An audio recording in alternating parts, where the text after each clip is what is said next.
Hey folks, let's take a look into our footer settings. So in this page specifically, we do not have a footer, we just have a slideshow, simply because within my home page I used a layout type A for my home page, which includes just a slideshow, and that's pretty much it. So yeah, what we can do is add in a footer separately to this page, and you can actually choose to add or remove footers from certain pages. You can edit the content within your footer and so forth. So what we're going to do first is head on over to Flotheme, and we'll go over to section 7, which is footer. And this area is broken down into two sections. We have our Instagram feed option, which is what the following video is about, and then we'll have a quick look into footer layout options as our second video.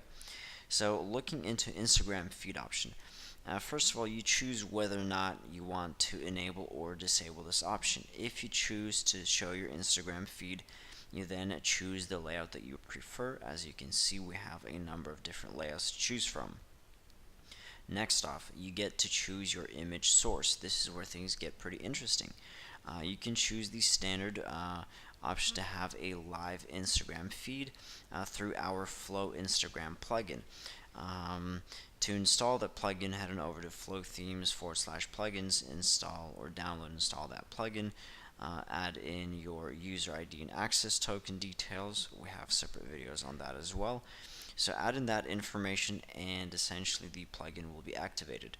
You then make some basic adjustments to the label, to the fonts, and to the direct link to your Instagram account. So once you've added in this content and you decide that you want to add in the footer to your website, or to a specific page should I say, head on over to the page that you want to add this footer to. In my case, it's the home page. I'll click on add block, and I'll just need to scroll down until I find my footer placeholder. So I'll click here, and if I expand the following settings, I have the standard 3 tabs at the top where I can adjust my margins for mobile and desktop devices, and miscellaneous options. This is for more advanced users with block IDs, custom CSS, and so forth. So heading over to this area, this is pretty standard. There's really not much content you can adjust here. So simply enable the footer, and that's it. Scroll up, click on update, and let's head on over to our home page. We'll refresh this, and we'll scroll down, and you can see that my Instagram feed has been added. And then I have my user ID that I need to add here, and the links and so forth. So all of that you can edit a little bit later.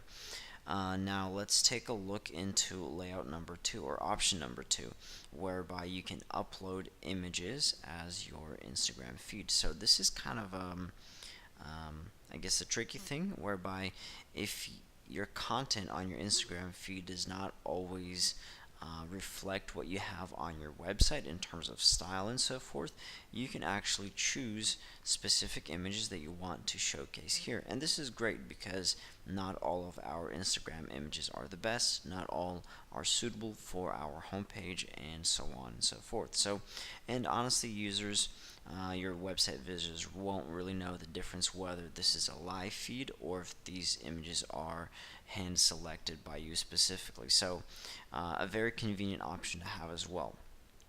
So head on over to upload images, and the process here is pretty standard. Click on add image, upload an image, drag and drop an image from your folder into this upload area. In my case, I'll just select an image from my media library. So let's just add several images here. Let me see how many I have on my home page. There's 5. Okay, so I'll just repeat the process several times. Okay, so I've added all of my content, and then once again, these options are pretty standard and the same. So at this point, let's go ahead, click on update, and then we will go back to my home page, refresh this, and voila, this is my new Instagram feed.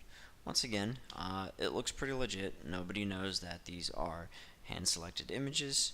Once user clicks on my user ID, they are redirected to a link that I assigned. So this is a pretty convenient option to have.